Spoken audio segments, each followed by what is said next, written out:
Je vais te rendre mon témoignage. Comment Dieu m'a oint pour la guérison. Comment je suis devenu oint.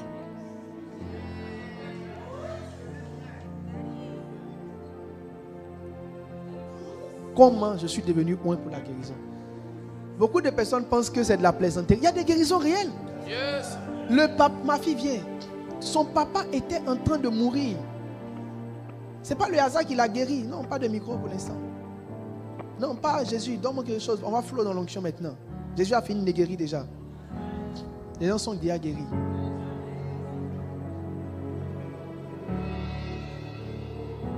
On est au culte.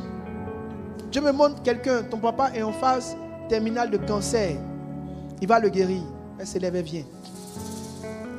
On prie. Et j'ai dit, ne mourra pas, il vivra. Ils s'en vont. Les médecins sont étonnés. Ne prenez pas ça pour de la blague. Il y a eu miracle. Quand ils vont venir là, le mois prochain avec la famille, qui viennent toutes les analyses, première analyse, deuxième analyse, on va envoyer les experts en cancer aussi. Ils vont venir analyser ensemble. Pourquoi j'insiste? Pour que vous puissiez vous-même croire. Si un mot est là que tu pries pour lui, il est fort probable qu'il se réveille. Qu'est-ce que tu vas penser qu'il dormait? Toi-même qui as prié pour qu'il se réveille là, tu vas te dire qu'il dormait. Le problème de la foi n'est même pas le problème de ceux qui sont malades, c'est le problème même de ceux que Dieu utilise. La sœur dit elle avait mal au ventre, que le Seigneur l'a guérie. Parce que sa manière de parler fait rire, tu penses que c'est faux. Mais moi je prends ça au sérieux. C'est pourquoi je chante que c'est Jésus qui guérit. Vous-même les enfants de Dieu, vous ne considérez pas les miracles. Pendant qu'on célèbre les miracles ici, il y a quelques-uns qui regardent des gens. Oh, il n'est pas sérieux. La personne a fait ça pour le pasteur. Dieu est témoin. Si je prie, tu vas tomber ici. Parce que dans ton cœur, il y a certains témoignages ici dont tu t'es moqué. Tu n'as pas pris le témoignage à cœur. Tu sentais une forme de gêne en toi. Tu dis, la gêne que tu avais là, c'est ça qui fait que tu n'es pas oué. C'est ça qui fait que tu ne peux pas guérir les malades. Parce que tu sous-estimes ce que Dieu fait. Tu ne crois pas en ça. Toi-même qui dois transporter l'onction de guérison. Quelqu'un va venir dire non, j'avais mal à la tête, c'est parti. Dans ton cœur, tu penses que c'est une blague. Vous ne respectez pas les miracles. Vous ne les célébrez pas. Ils ont dit à Jésus, fais un miracle. Il dit, je ne ferai pas, sauf le miracle de Jonas. Parce que vous ne croyez pas. Même si un mort ressuscite, vous allez inventer une histoire. Jésus est sorti de tombeau, on dit non, que les gens ont volé son corps.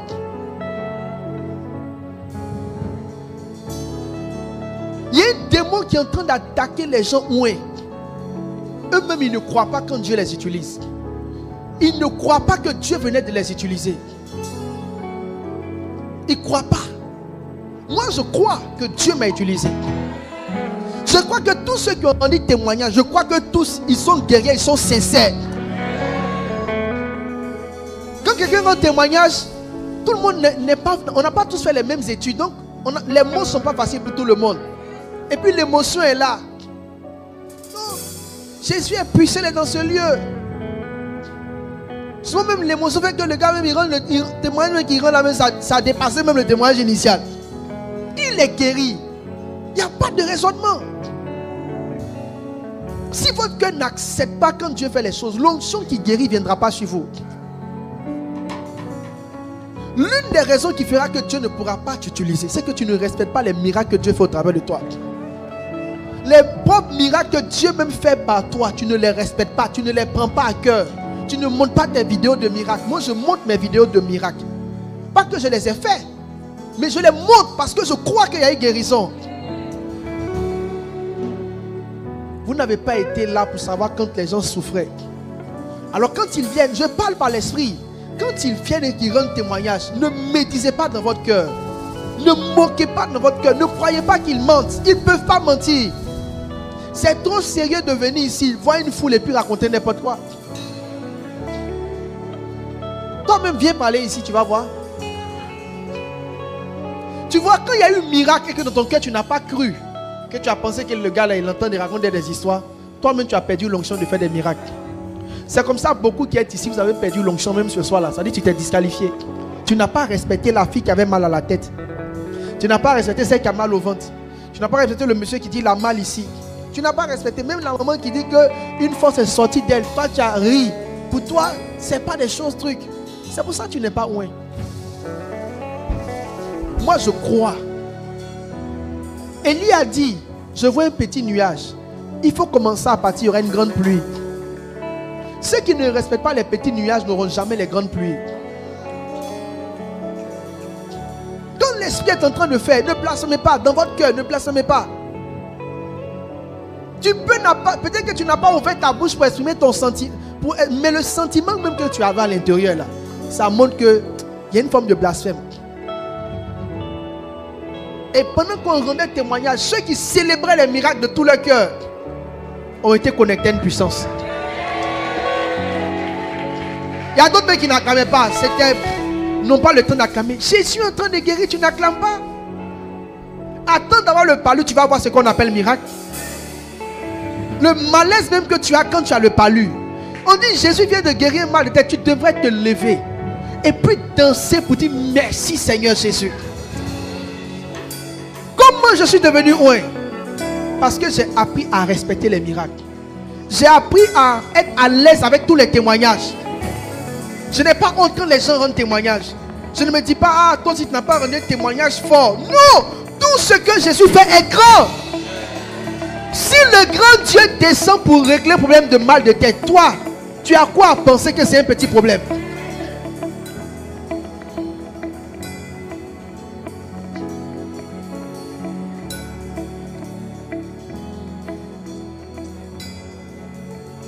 Si je te dis que Dieu m'a oint pour la guérison, tu vas dire non, je n'ai pas encore vu il y a les paralytiques qui marchent. Ma fille, c'est un petit modèle de paralytique. Elle avait un pied qui fonctionnait, mais l'autre pied a des problèmes. Non, ça veut dire que tu vas chercher quelque chose de plus mystérieux. Pourquoi?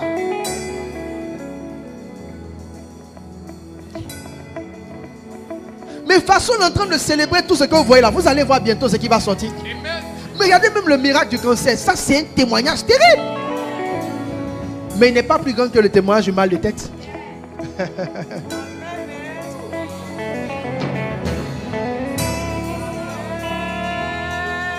Tu avais sommeil pendant que les gens rendaient témoignage. Tu as raté l'onction. Tu as raté l'opportunité d'être loin. D'être loin de l'esprit de guérison. Ce que tu ne célèbres pas ne peut jamais t'affecter. Ce qui ne t'impressionne pas ne peut pas venir dans ta vie. Nous on dansait ici. On chantait ici. Moi-même je me suis mis à genoux ici. Devant chaque miracle, je me suis mis à genoux. J'ai chanté, dansé. Parce que j'ai cru que mon Dieu l'avait fait pour eux. Je ne sous-estime pas ce que Jésus fait. Même s'il enlevait un bouton sur le front de quelqu'un, je vais chanter et danser. Ce n'est pas le bouton qui détermine la taille. C'est le fait que mon grand Dieu a estimé qu'il devait se lever pour ce petit bouton.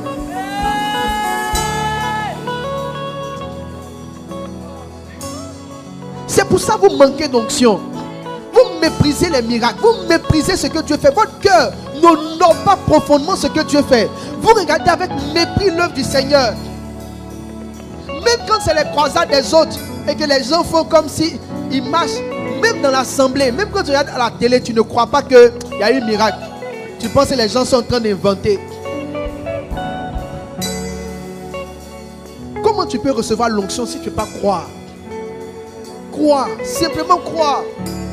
La foi, ce n'est pas un sentiment, c'est une décision. La foi, ce n'est pas un sentiment, c'est accepter les choses. J'accepte que si elle dit qu'elle est guérie d'un mal de tête, j'accepte que c'est ça. Oui. Est-ce que le docteur a fait les analyses?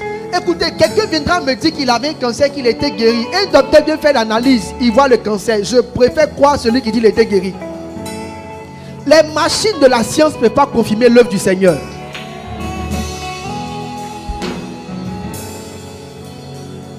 Écoutez, les sorciers peuvent mettre une maladie dans ton corps. La science peut ne pas voir. Donc Dieu peut mettre aussi une guérison. Et puis la science ne voit pas.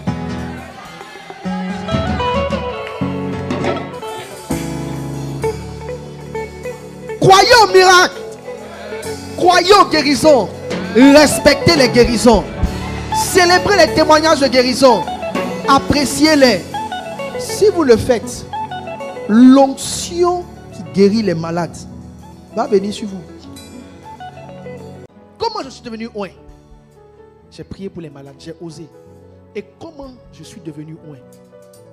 J'ai passé des temps à prier. J'ai passé une nuit en veillée. Jusqu'au matin. J'étais avec ma femme, on était assis, on était parti se reposer. Comment je suis devenu oint? Je suis allé dans les bons coins. J'étais avec ma femme, on était parti se reposer en famille. On a pris les enfants, je ne sais pas. On était parti faire 2 jours, 3 jours. Et moi, j'ai passé ma nuit dans la prière. Ma femme dormait à côté. Et j'ai prié la nuit et le matin, je me suis couché. Quand je me suis couché, j'ai vu quelque chose. Mais j'ai prié toute la nuit d'abord. Comment je suis devenu oint? J'ai appris à prier. Tes dons ont besoin de ta vie de prière. Tes dons ont besoin de ta vie de prière. Des gens qui veulent que Dieu les utilise, mais ils ne prient pas. J'ai prié. Jusqu'au matin. Le matin, je me suis couché. Et je vais faire un songe. Et comment je suis devenu oint? Ça s'est passé dans le songe. Il y avait un enfant. Un petit garçon. Malade. Une maladie rare et étrange. Quand je l'ai vu dans ce songe, j'étais tellement malheureux que j'ai pleuré comme un petit garçon. J'ai tellement pleuré qu'à mon réveil, je pleurais encore de voir la souffrance de cet enfant. Et pendant que l'enfant avait une paralysie, mais il souffrait tellement. Plus je pleurais, plus l'enfant commençait à se... En fait, la maladie battait, la peau s'enlevait, la main de l'enfant était en train de se détendre, son corps était en train de se réparer. Plus je pleurais, plus le corps de l'enfant se réparait. Comment je suis devenu oint? Par la compassion. La compassion. La soeur, son papa va mourir, ton papa t'appelle. Faisons réunion, mes enfants. Je vais mourir, au revoir. Si tu pouvais assister à un tel spectacle, tu allais comprendre ce que c'est. C'est très difficile. Ne laissez pas les gens mourir dans les hôpitaux. Ne laissez pas les gens mourir n'importe où. Ne laissez pas les gens souffrir. Non. Vous avez l'onction pour ça. Sentez la douleur des gens, priez pour les gens. On dit prie pour les gens, tu réfléchis. Prie pour les gens, tu raisonnes. Alors que tu devrais pouvoir prier pour eux. Et comment je suis devenu oint? Le Seigneur m'a dit dans ce songe, alors que je pleurais, il m'a dit maintenant, tu peux guérir. Maintenant, tu peux guérir les malades. Je suis sorti du songe. Depuis ce jour, même les prières que je fais en étant